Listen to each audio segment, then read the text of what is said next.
LinkedIn, we are going to fire up your Monday.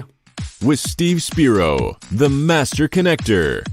I am Steve Spiro, the Master Connector. Over the next hour of this Master Connection series, we will take a deep dive into the different ways to connect and network effectively. See us and hear us right now. So LinkedIn, we are on here. We're getting ready. Hear from experts along with Steve Spiro, who went from being shy and introverted to the Master Connector.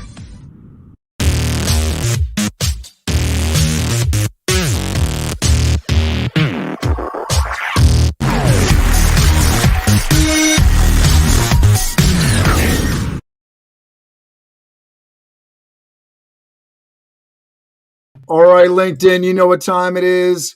We are live on LinkedIn. Make sure you're hitting those emojis, clapping hands, geared into it. Steve Spiro and I, we're going to bring you some amazing guests for the next hour, and we're going to be talking about recovery.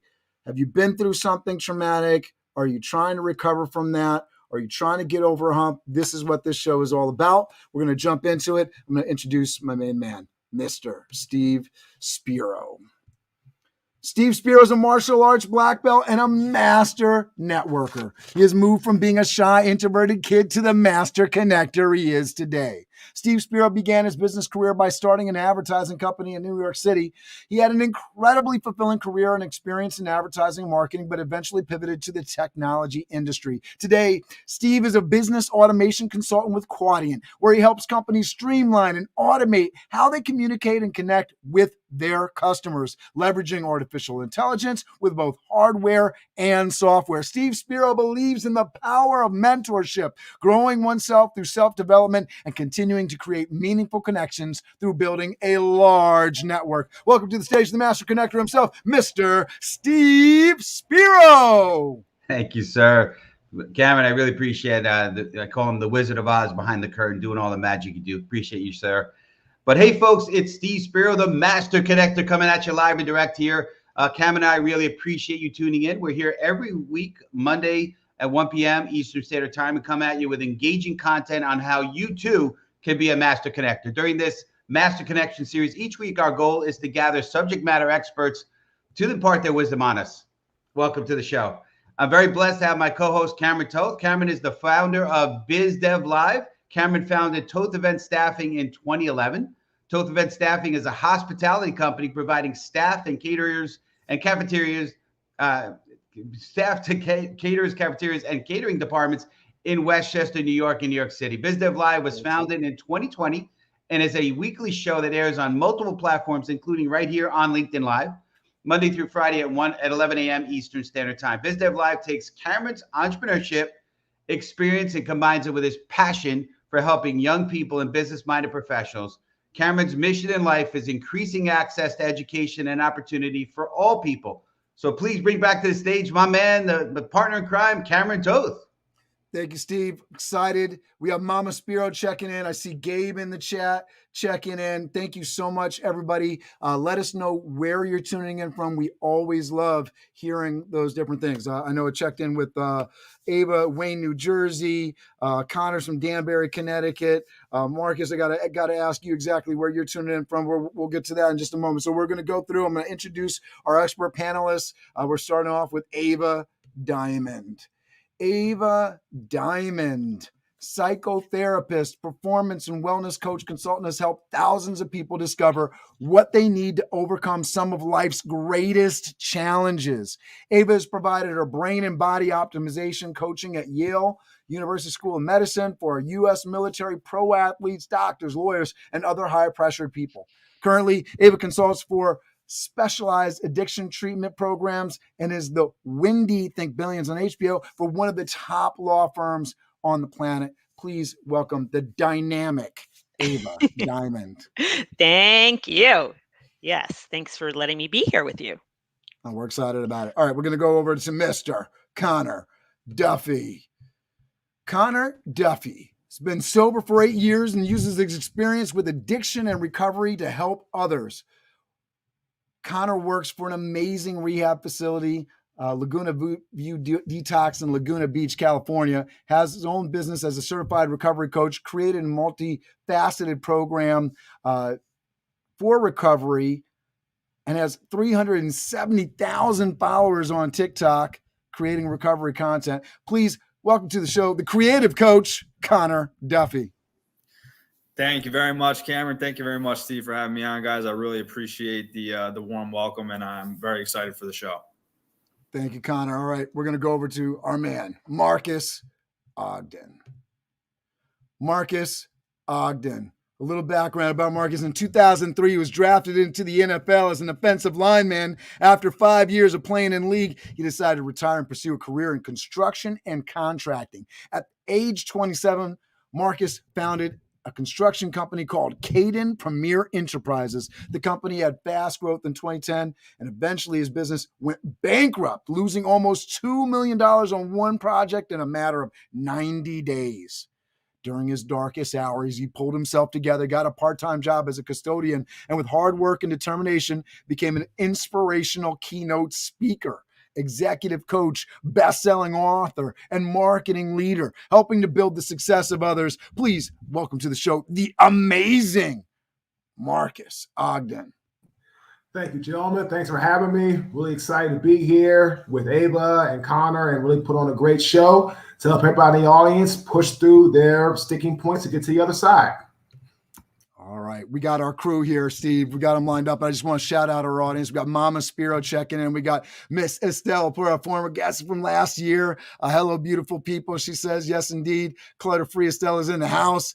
Steve checking in the comments as well. Tiffany Glenn from Detroit, Michigan. We're glad you're here. Please check in the comments. Let us know where you're tuning in from. And Marques, where are you tuning in from today? Because I got Connor's coming in from Danbury, Connecticut, and Ava's in Wayne, New Jersey. Where are you flying in from? I'm in Raleigh, North Carolina. North Carolina. All right, so we got some different states represented here on the map. Steve, get us started here. When we're talking about recovery, what does it mean to you? Yeah, so I wanted to have this show. It's interesting, right? So I think it started out Connor and I having some conversations over the years. Connor and I have known each other for about, I think it's at least 3 years for sure, and I know a little bit about his story, which you'll hear from. Can't wait. And I've been exposed to recovery in different forms. My mom, well, I'm not going to say. People in my life have had different addiction issues. I've been exposed to people in my family who had OA, some with in SA, some in AA, some in NA, right? And different worlds. And then I know Connor, has a different perspective. I know Ava's got a different perspective. She comes at it from a different place. And Marques, with his NFL background and all the things that he's done in his life, I'm really excited to hear what everyone's perspective on this is going to be. But I think we all have seen recovery. We've all seen addiction in different forms, and whether it's something that you're really struggling with, or just something that you think you might be, or meet people in your life. I believe this show is going to be really impactful on you in terms of how you can maybe help either yourself or people get around, get over those challenges, those humps.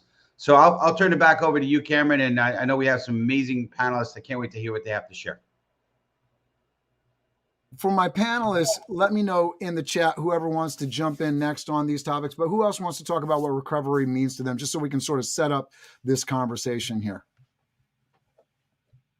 Not everybody wants. There we go. Go ahead, Connor. Yeah, I think for myself, recovery is about transforming. For myself, I struggled with a pretty serious addiction. As a kid, I got into a lot of, I started with smoking marijuana, and it developed into heavier things for myself.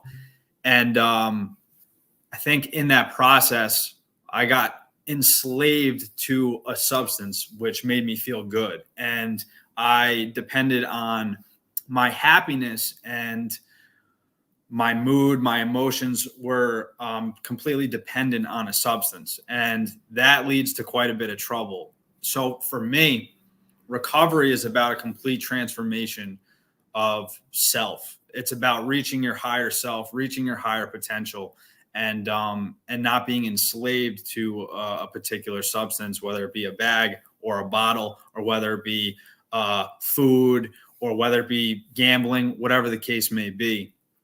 There are certain vices that really hold people back.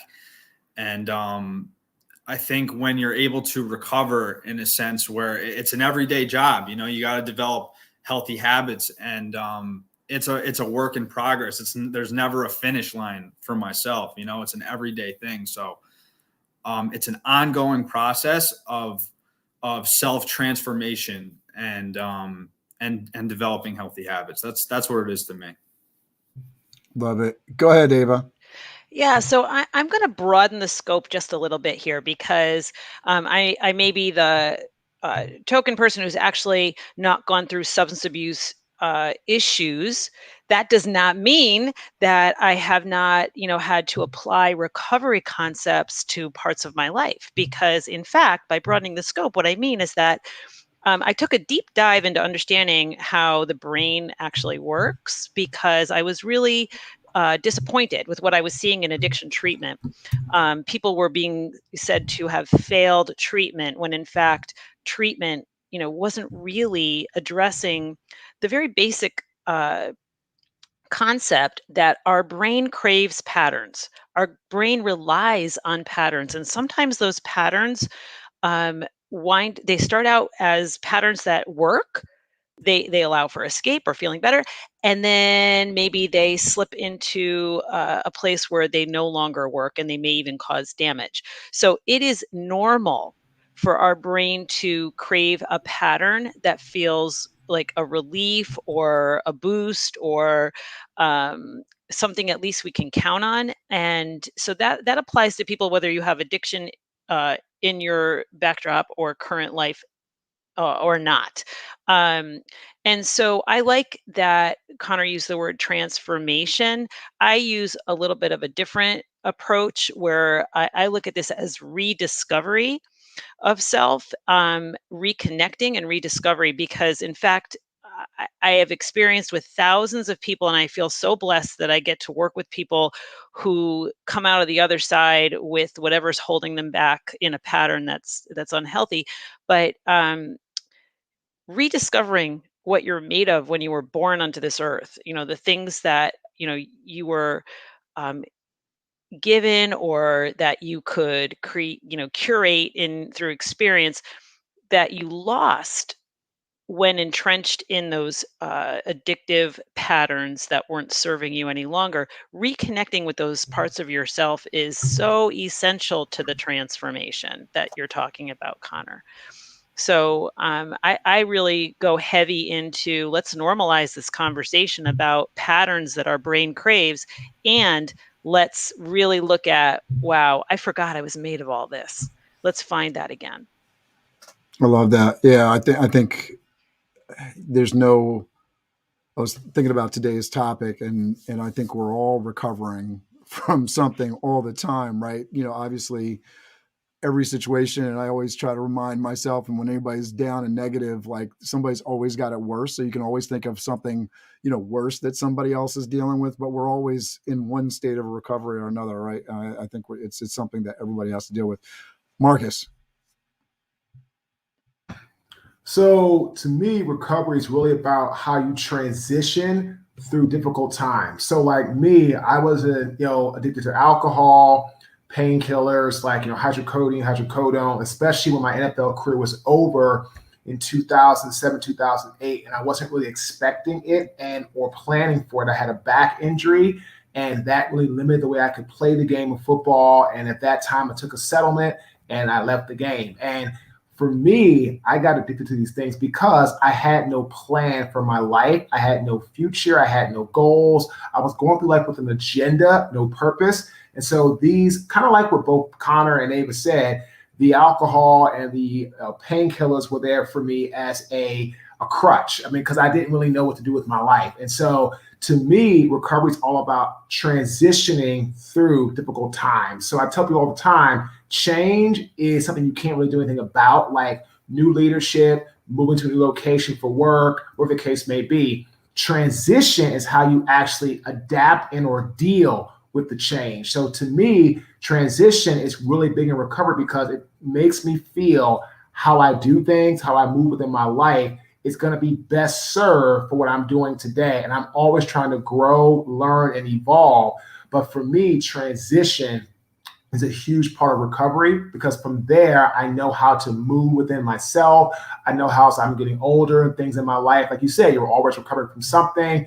Try to be more cognizant and aware of it, so I don't develop the pattern like I did when I left the NFL, and alcohol and painkillers was my crutch. So I'm always transitioning. This way, as I recover going forward in my life, I know how to do so to fit me and where I'm at in my life the best.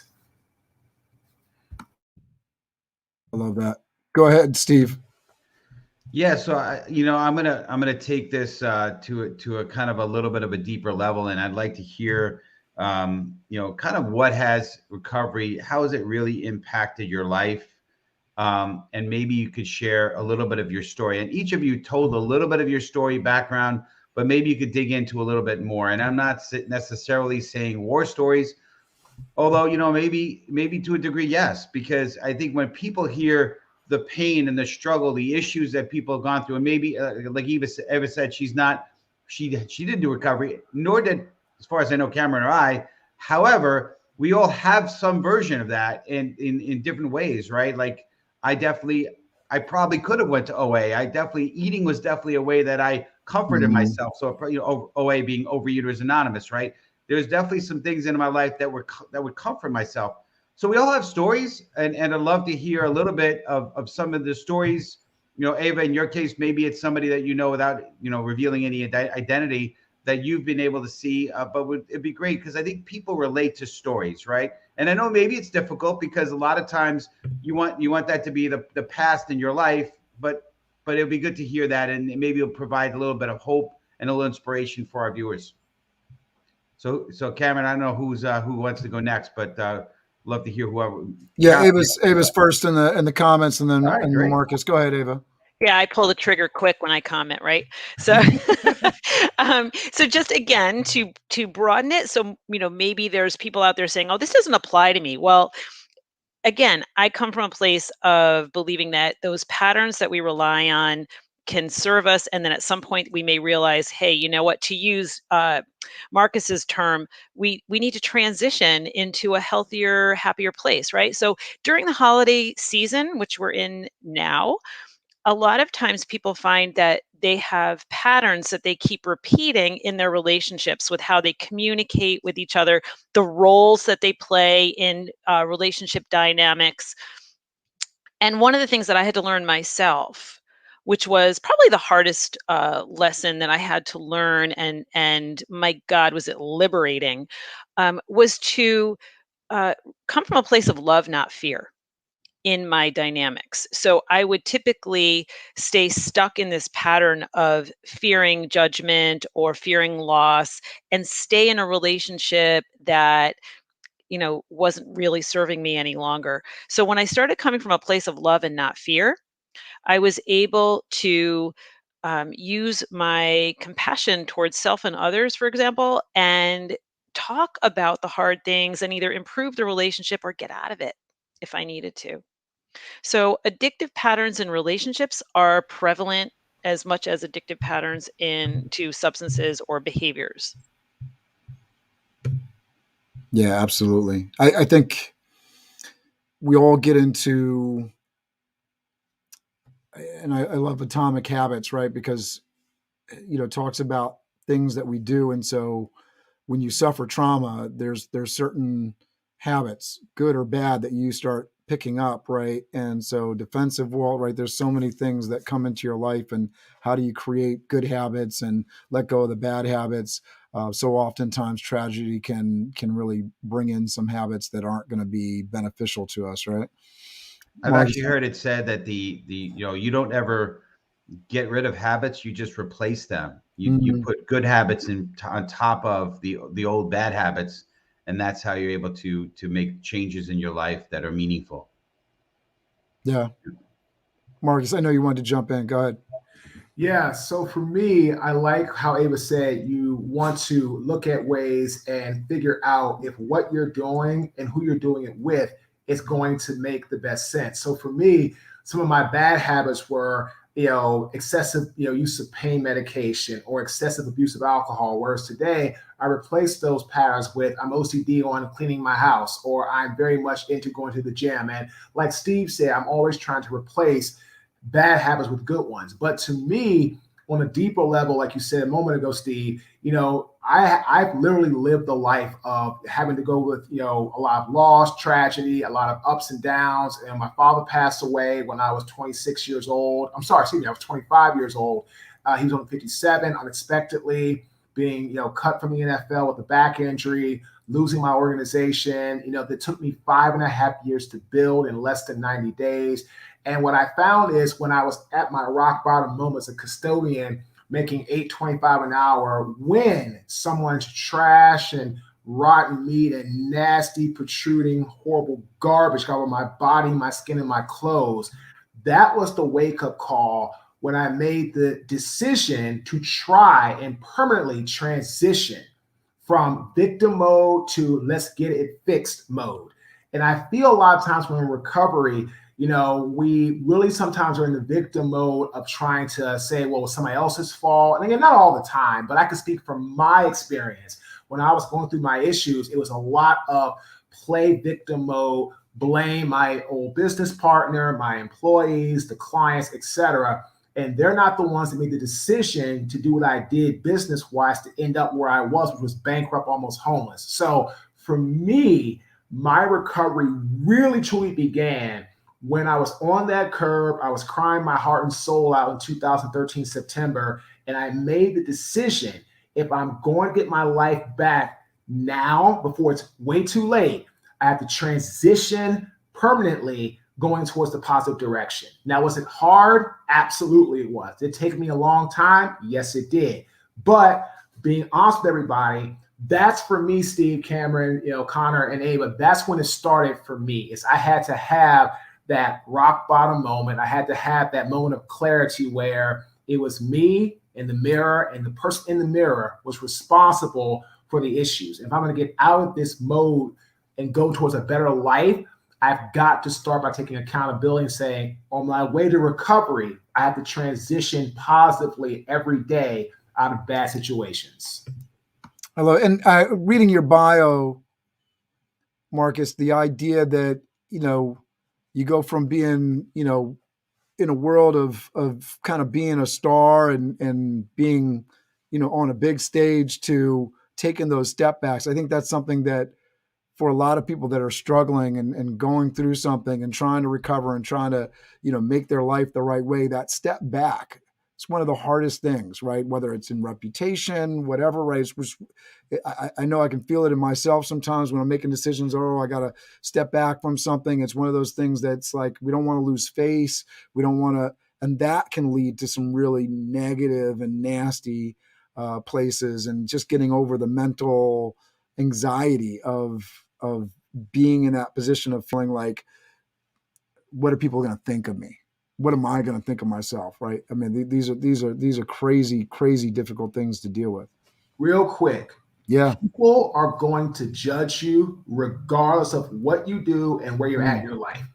Doesn't make a difference. When I was in the NFL making money, oh, you're too good for us. You don't have time for us. When I was a custodian making $8.25 an hour with my rock bottom moment, oh, Marcus, get off that deck, get off that pavement, make something of your life.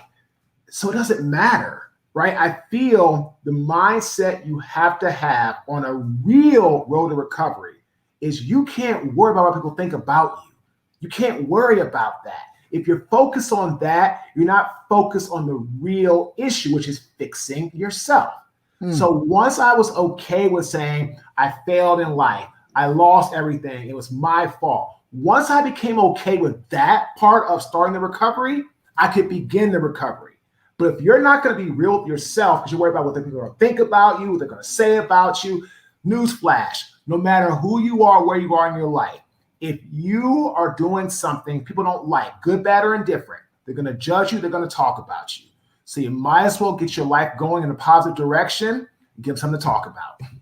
I love it. And it reminds me of like the fail hard and fail fast, right? Because we could be talking about, major challenges in your life, or you could just be talking about something where you've You've gone past a point where you know this isn't working, and you can make that choice in saying, this is not working. Stop, cut your losses, move on to the next. Or you can, I'm afraid of somebody, somebody may think of me, and I don't want to admit my mistake. And then that stops you from truly learning from that moment and moving on to the next. I think it's such a big deal. Thank you for that, Marques. Connor, I know you wanted to jump into this conversation. Yeah, absolutely. I mean, I really love what Marques said about hitting rock bottom. I think everybody's rock bottom is different, and everybody's story is different, especially when you're talking about addiction issues. I think for me, there was a lot of evidence, even from when I was a young kid, that I had an addictive personality, and that it was a clear problem for me. But it wasn't until I really got to a point where I couldn't live with myself in the situation that I was in. I really relate to what Marques said about making a decision, because that's what it comes down to. Just to give you a brief history of mine, I won't get into too many war stories, but like Steve said before, I think it's important for people to be able to connect and hear this stuff. By the time I was 18, 19, 20 years old, I was on the verge of homelessness. I was using heroin at this point. And, I got to a place where I looked at my life and I realized I'm 20 years old and I'm shot. I'm spent. I can't even afford my $400 a month rent in living in the hood in New York, So I got to a place where I was 21 years old. I wasn't even 21 years old yet. I couldn't even take a legal drink yet. And I felt like my life was over, So getting to that place, that mental bottom where I literally could not live with my situation anymore. And I was humbled enough. This is one of the things I wanted to kind of touch on. You have to get humbled to the place where you're willing to reach out for help, no matter what type of problems are in your life. I could not get out of my own way. My way of thinking and my way of living my life got me in the situation that I was currently in at the time. So I finally realized, if I don't get a different perspective and get connected with people who know how to live a better way and are more educated on changing their lives, then I'm not going to make it to 21. I'm not going to make it to 22 years old. And so I finally got to a place and I hit that mental and emotional rock bottom where I had the humility, because I was a young kid who thought I knew it all. I thought I had all the answers, and I really didn't know anything. I had a lot to learn, and I still have a lot to learn. Life is a learning process, so, but I finally, something clicked in that moment where I hit that rock bottom and I was willing to reach out for help. And a part of recovery is being free. And I think something that is the most important thing to me is that I have the freedom of choice today. I can live life however I want to live it, as long as I remember where I came from. My mess turned into my message. My previous tests turned into my testimony. And that's why I like working in recovery. I love helping people, because I get constant reminders of what it was like and where I can go back to if I kind of fall off the beam, and if I decide to make just a couple choices that aren't in my best interest. Love that. Steve, I know you wanted to jump in with the next question. And Connor, you hear you speak, it reminds me on why I wanted to have you on the show. I remember the first time we actually got to meet face to face, other than a chance meeting in the locker room of a gym in Danbury, Connecticut, right? We got to meet at Starbucks, and you and I chatted, and you got emotional like that. And I know you held it back and you kept it professional, but I know you were welling up, and I respect that, how much this means to you and how much of a heart to help people you have. So, and I know I could speak about everyone in the panelists, but I just wanted to point that out to you. Just kudos to you on that, and really being able to be vulnerable. I appreciate that. But and you touched on something, so kind of queued up really well what I wanted to ask about for everybody, not just you, Connor, but everybody.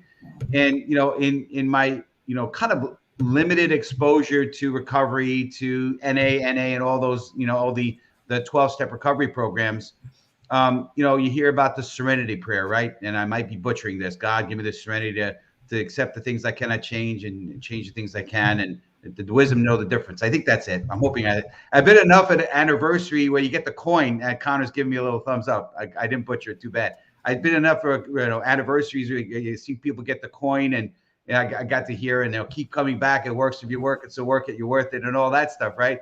But there's some really good stuff that I saw, peripherally being around recovery, right? And so I'd love to get people's take, the panelists' take on some of these things. Like Connor mentioned, asking for help, and that kind of helplessness aspect of, to be able to just be, say, hey, I need help, right? Being vulnerable, right? And then also looking to seek a higher power, not getting religious on anyone, but there's such a strength and an emphasis in what I saw exposure in certain things like 12-step, where there was that reliance on a higher power and giving it up to somebody greater than yourself, right? And then, the power of a community, right? I heard it in some rooms they talked about their higher power being the room itself, the community that they're around, right? So there was some really cool things, and I think it's applicable in everything, right? We all have communities around us. We all have some kind of spiritual walk or lack thereof, right? Oh, there you go. Thanks, Cameron. But I'm curious what everyone else's take on some of those concepts, helplessness, higher power, and the support of a community. So I wanted to hear what anyone had to say. I think Ava wanted to jump in that first. There she Okay, is. yeah, thank you so much. So, there's a lot to answer with that question, but again, going back to the beginning of our conversation with how do you define recovery? What is it? And how do you define addiction? And so to me, addiction is a disease of disconnect. You disconnect from yourself and you disconnect from others. So the antidote, I know you're not supposed to say there's an antidote, but here you go.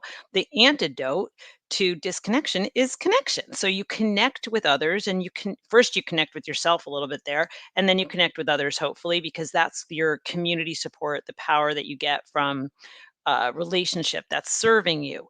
So I mentioned before that connecting with yourself is about rediscovering, and in my experience, with, again, thousands of people, and by the way, we're talking, we've heard some stories about hitting rock bottom, etc., and I don't want people to be confused, because in fact, most of the people that I work with, they are very successful and they're active addicts.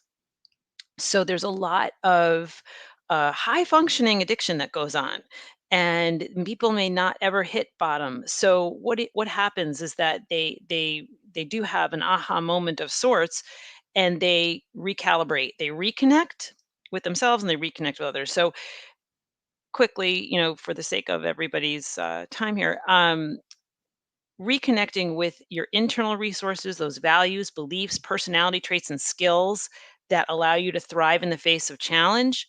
They're still there. They've just been buried by patterns that have no longer served you. Connecting with others, reconnecting with others, that's where we have to be careful to edit. We got to edit sometimes those external resources, those people, places, and things, so that we truly choose the ones that promote our growth, our transition, Marcus, right? To help us transition. Um, and what interferes with reaching out for the healthy help comes down to usually shame or resentment. We don't know how to get past being ashamed or feeling angry and resentful. And those are the things: shame, guilt, and resentment. Those are the three things that kill us most. So if we can get rid of those by connecting with who we're meant to be on this planet, and then finding those healthy resources, recovery of all kinds of uh, all patterns that interfere is very, very possible. Okay, I'm done. No, I love that. I love that. Abe. I'm reading or listening to Brené's Brown Dare to Lead right now, and some of the tones that you're hitting here with, being able to be vulnerable. I mean, she talks about it so much, and being able to be a better leader, to figure out the things like shame, these individual pieces that make us behave in such a way as to negatively impact other people. And I love that you're hitting those notes, because it's those fears that really block us from doing the good that we can do in the world. I love that. Who else wants to jump in here? Go ahead. I couldn't tell. Marcus. No, go ahead, Connor. I'll go after Connor. Go ahead, Connor. He's giving it to you, Marcus. That's fine. So, I'm going to follow a little bit of what Ava said.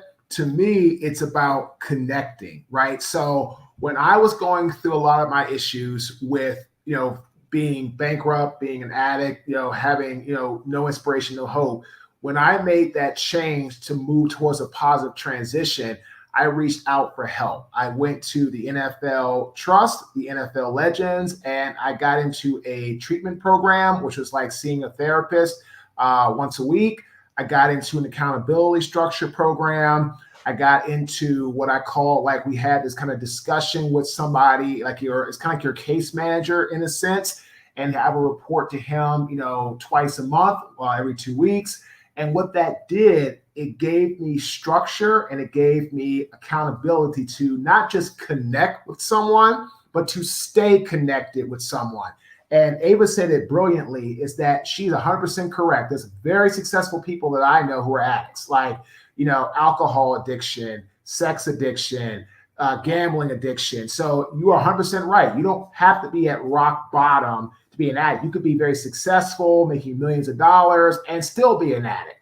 But the thing is, I love what Ava said, because that is exactly how I got my life back on track, was connecting with people. And there's a great quote by Aristotle, in times of extreme darkness, focus on the light.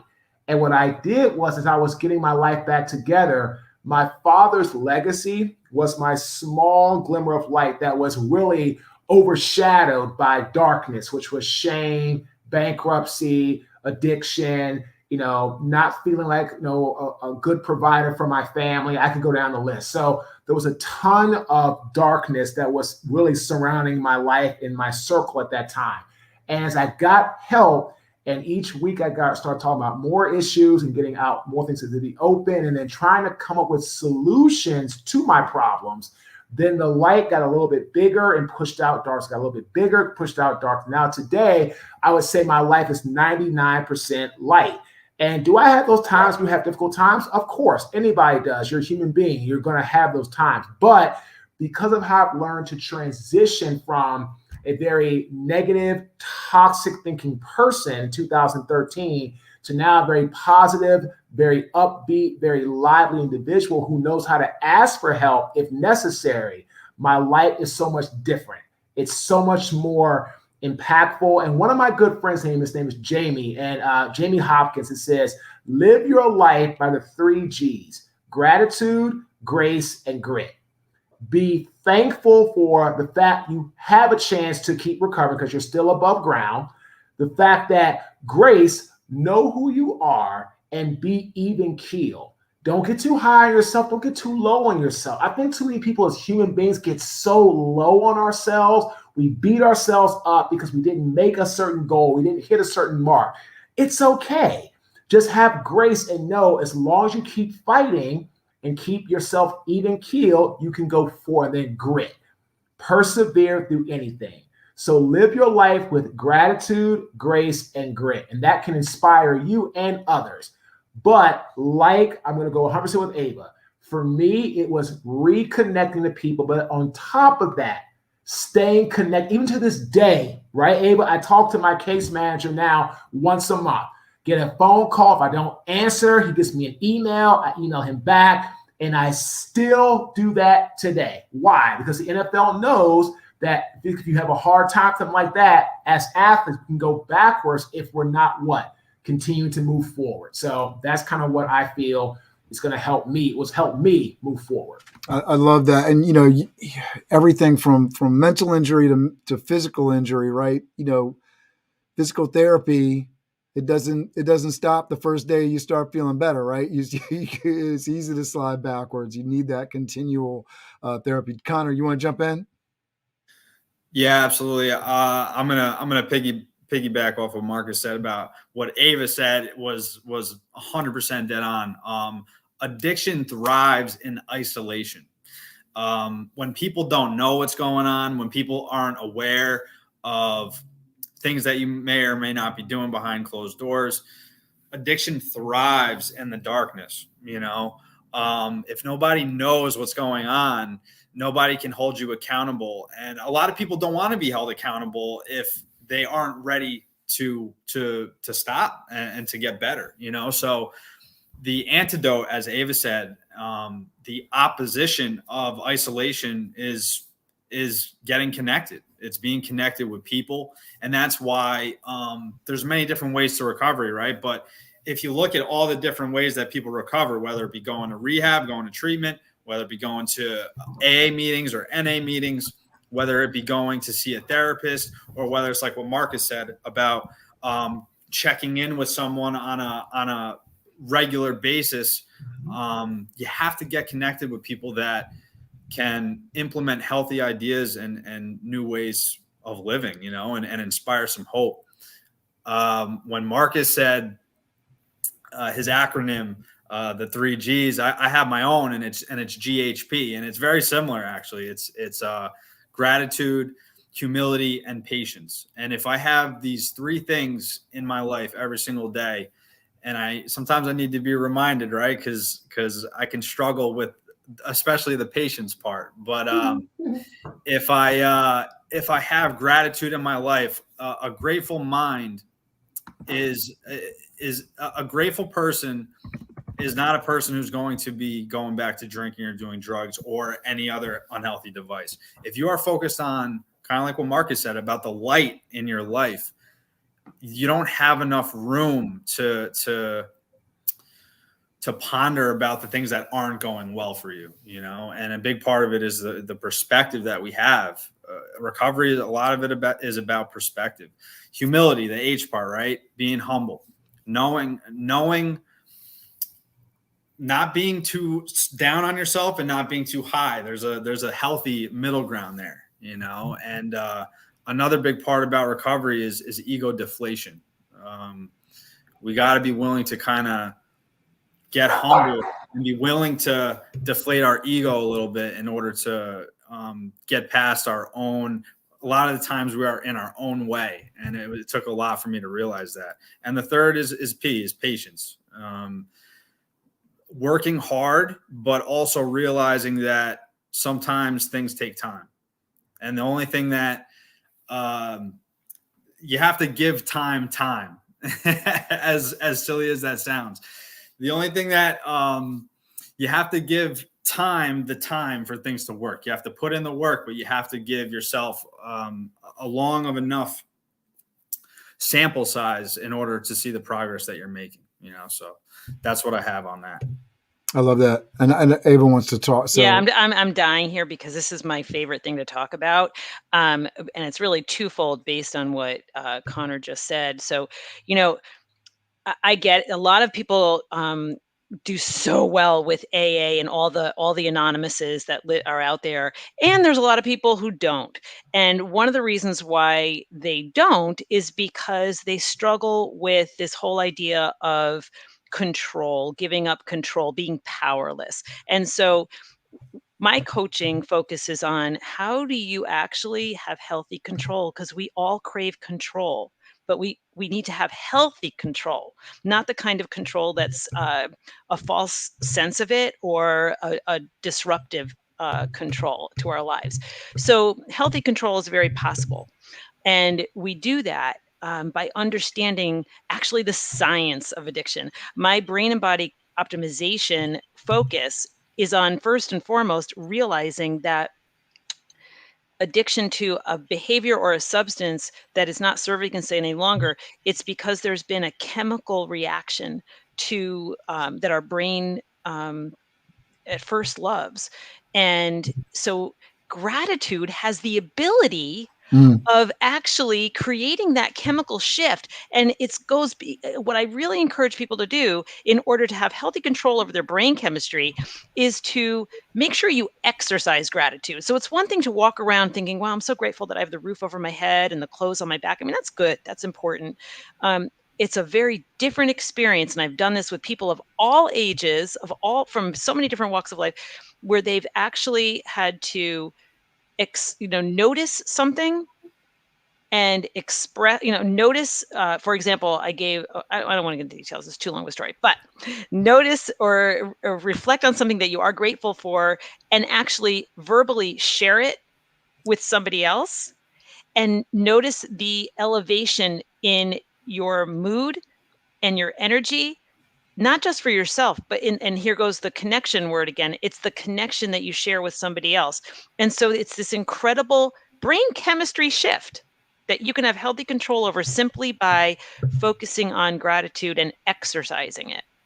I love that. Yeah, the physical has so much control over the mental, and we're really at an advantage when we realize that through the exercise of these physical practices, the actual verbalization of things. Right, we talk about that so much on the show, right, Steve? In terms of the things that you say about yourself in the morning to get yourself started, and really just visualize it. We talk about all these things. Steve, keep us going here. Yeah, sure. And I appreciate it. Yeah, Ava, that was great. And everyone has been tremendous.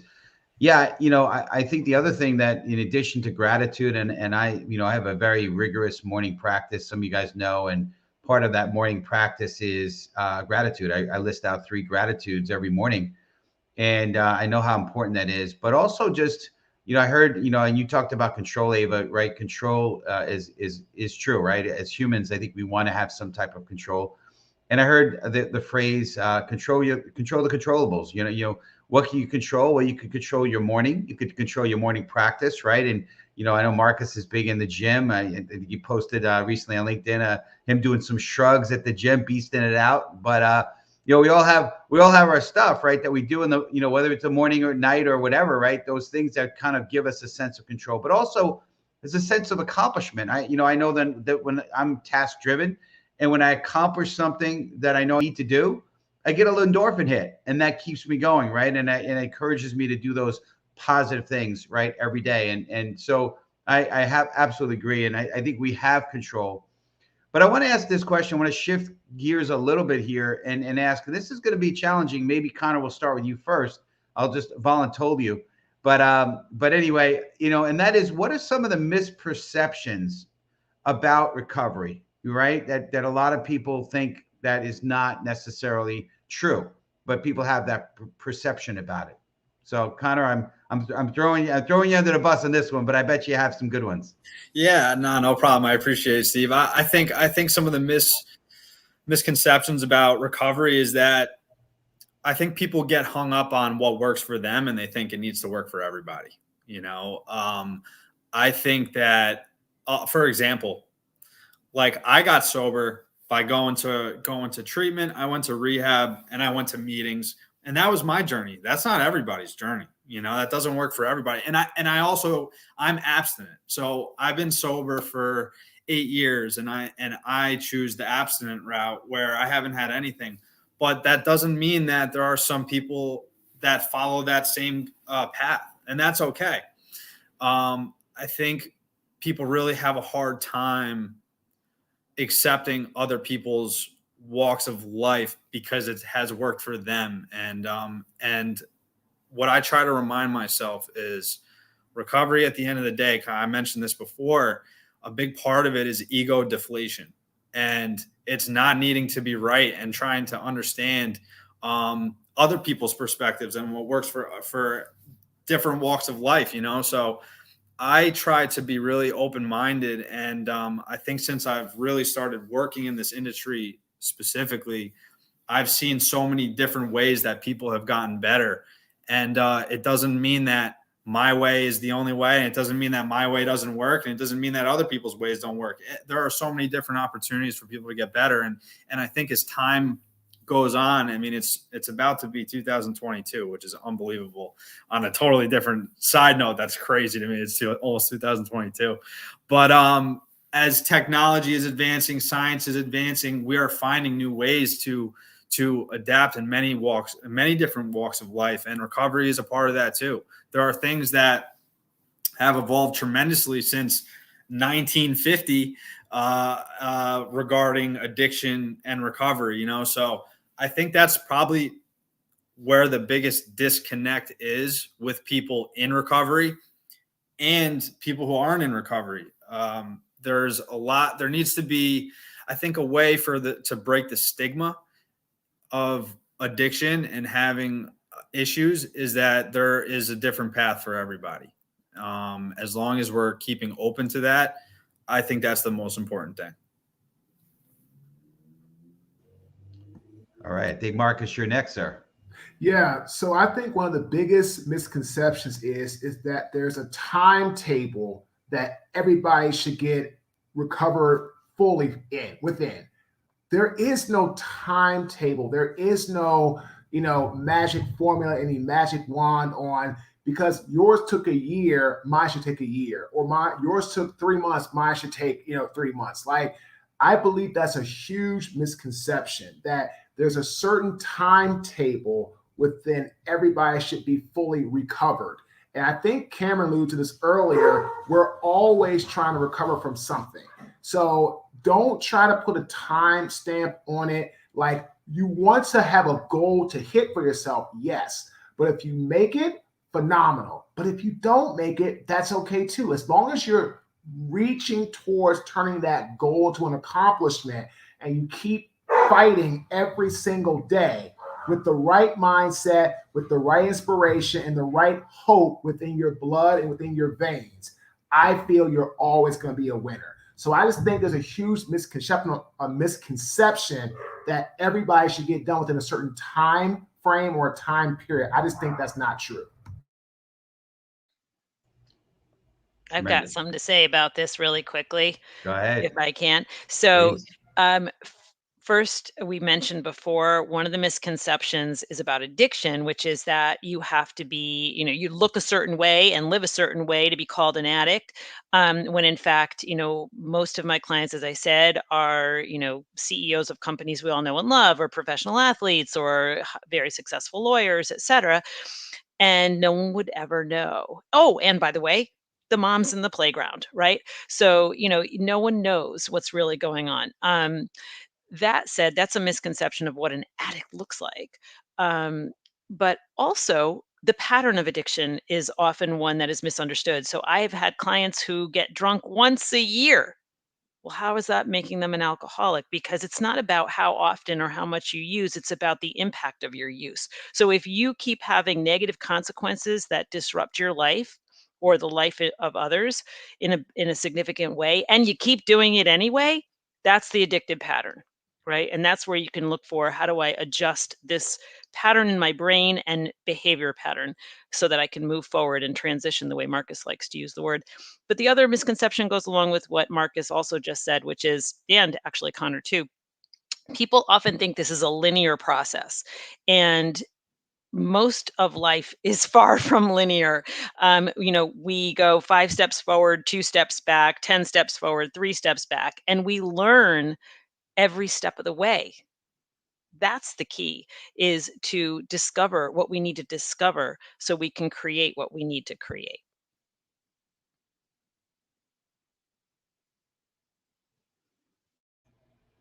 Love that. Yep. Steve, we want to do some closing takeaways and where people can find our expert guest here. Absolutely, for sure. Yeah. I know we had another question, but one of the questions, which I think is kind of a related question, and then we could kind of tie that into the way that people can reach you. So we had a question, which is, what are some ways people who are struggling can find help, right? So obviously, each and every one of you are coaches in different ways. So perhaps either A, you could cover that, whether it be for your services, or B, maybe someone you know or organizations you know, and also tell the audience, please, our viewers, how they can reach you and what the best way is to connect with you. So who is going to start it? And while you guys are thinking about that, I just said Tiffany Glenn putting some amazing comments in here. I just wanted to shout her out. I have a gratitude journal that I work and journal in while I'm on my personal entrepreneurial journey. I didn't understand why having gratitude, especially on this personal professional journey, is so important. So she's talking to us here, and I think, I think one of the best ways I've heard people talk about gratitude is it's very difficult to be angry, depressed. It's difficult to hold those emotions and have gratitude in your mind at the same time. And so this is one of those mind altering kind of things that you can do. If you ever heard about somebody with, suffering from depression, encouraged to smile, because just the physical act of smiling releases chemicals in your brain that just starts changing your physical. So there's certain things that you can do, and we know they work. And it's tough hearing them sometimes. Well, I'm in a down place. I don't feel like being, but somebody has it worse. So you got to be grateful for something, right? And this is something that I think is really powerful. Thank you, Tiffany, I just want to reflect off what you just said. To me, the opposite of gratitude is resentment.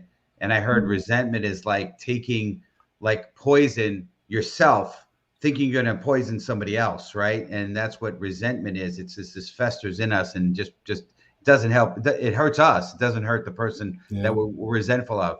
And I find gratitude is almost an antidote, to use your phrase, Ava, of that, where you can be grateful of other people, even if it's a little bit, maybe not 100% true. You could kind of manufacture it a little bit, find something to be grateful in them, and then that'll kind of wipe away that resentment.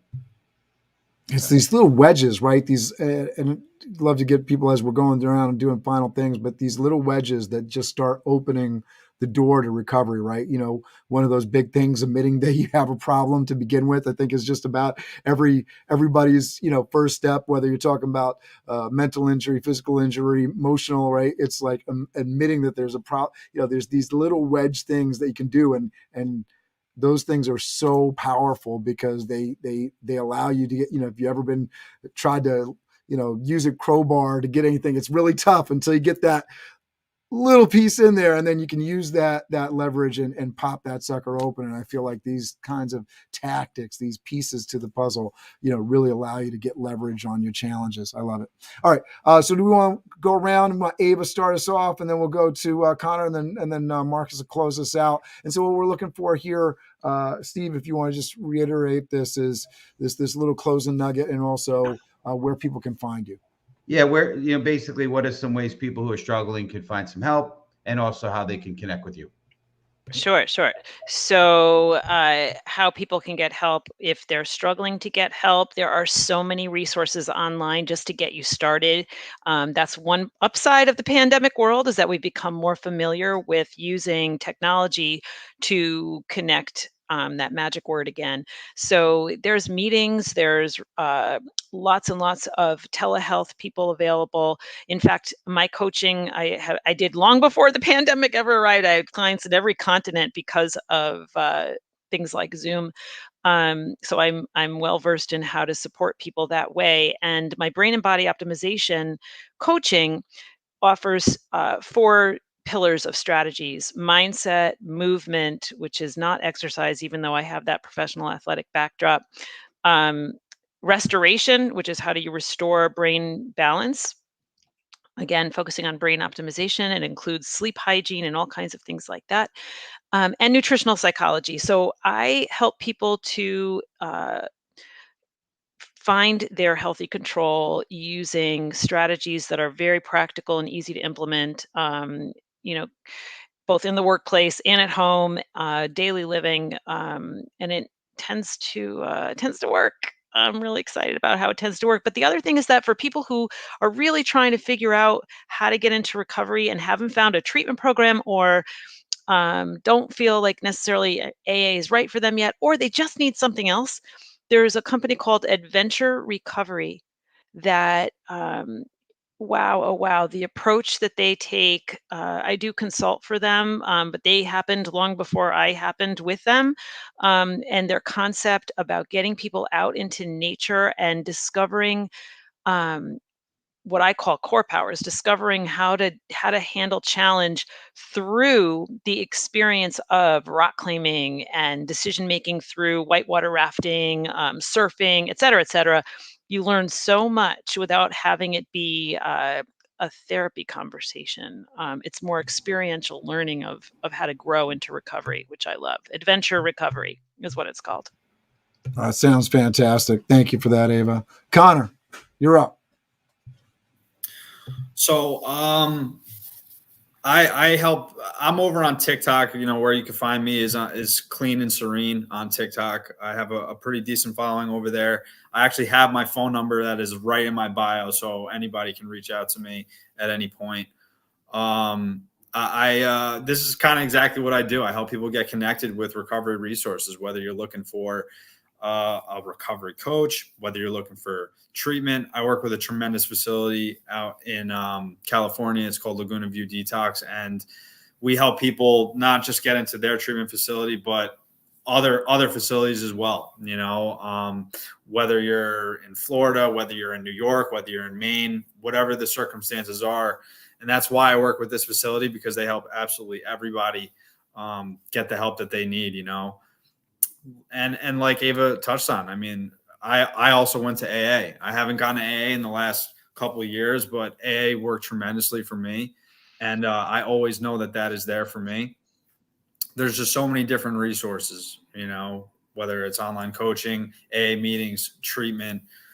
It's getting to a point where there's help for everybody, and unfortunately 30 years ago, we couldn't say that. And now we pretty much can, and I think it's a tremendous thing. So, I also have a podcast. It's called The Sober Plug. I do. So I got the TikTok on the screen, so people can find you there, Clean and Serene. Wow. There we go. There it is. Got a lot of content on there to go from. And then I'm too old for TikTok. You'll be on there. You'll be on there within a year. Watch. It's getting older. The demographics are getting older. That's right. That was Go the ahead. wrong thing to say. Wrong thing to say. Connor, where was the other place that people could find you? Sorry to interrupt. Yeah, so I have a podcast as well. It's called The Sober Plug, and you could find that on Spotify. You could find that on there's a lot of different places, but if you downloaded Spotify, you could find it on there. Google Podcasts, and I come out with a weekly episode. So that's another place you can find me as well. Amazing, Connor. All right, Marcus, you're up. Yeah, I mean, just like Ava and Connor said, you can go to the web, get some resources. It can be make calls to places where you don't have to give your name. It could be anonymous. You don't have to give them all your information. Like, there's hotlines that I've called in the past where I didn't have to give my name or anything like that. I was just having a really difficult time, and I was able to get some help right then and there to talk me off the ledge. So very, very upfront about that. So if you're having an issue, just go online, find some type of resource, call, go see somebody. If you don't want to give me your information, just call a hotline and talk to somebody. Make the call and get your life going back in the right direction. We have a podcast as well. It's called The Lev and Marcus Show.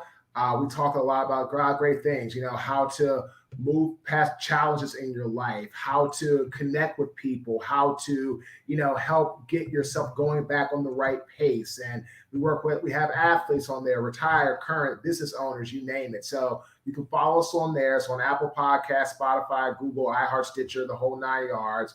Go to our website, www.marques, MARQUES, Ogden, OGDEN.com, and connect with us. Again, love to have a chat with you.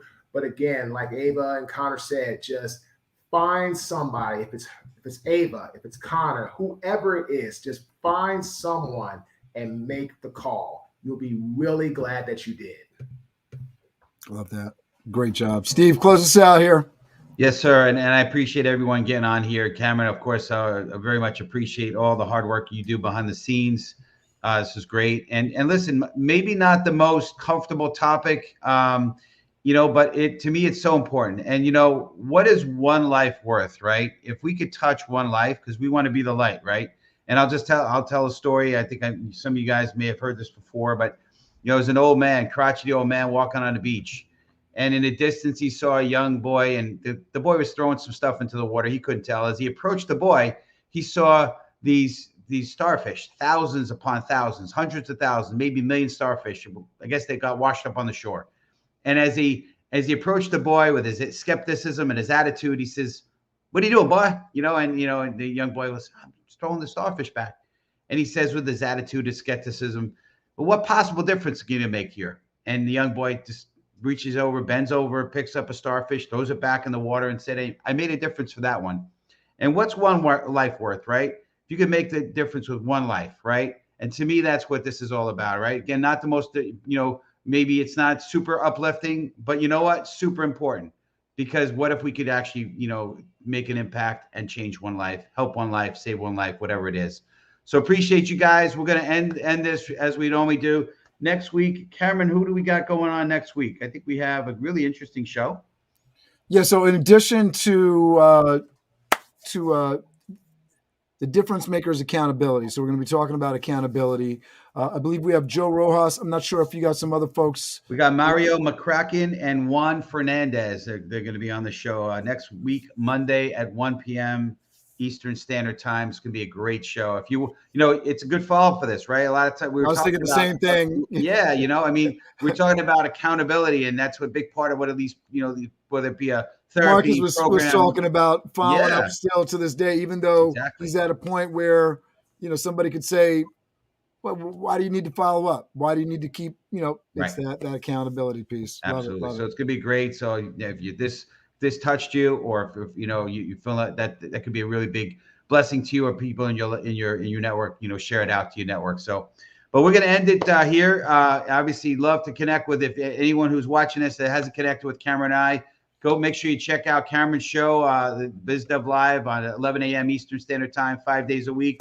Appreciate you guys, and we're going to crush it. So I'm going to count down, and everyone's going to shout out "crush it," and the viewers, you guys could type out "crush it." But here we go. 5, 4, 3, 2, 1. Crush it! Have an amazing week, everybody. Ava, Connor, Marques, thank you so much for being a part of this. Hopefully, we've affected at least one life out there. I know that it can feel like, if you're out there and you're struggling and you're working hard, it can feel like you're not touching somebody, but I guarantee if you're working hard and you're doing the right thing, you're touching a lot of people. They may not show up in the comments all the time, but they're there, they're watching, and we've certainly seen the evidence of that. We'll see you next week. We'll be talking about accountability. See you next week. Thank you very much. LinkedIn, we are going to fire up your Monday with Steve Spiro, the Master Connector. I am Steve Spiro, the Master Connector. Over the next hour of this Master Connection series, we will take a deep dive into the different ways to connect and network effectively. See us and hear us right now. So LinkedIn, we are on here. We're getting ready. Hear from experts along with Steve Spiro, who went from being shy and introverted to the Master Connector.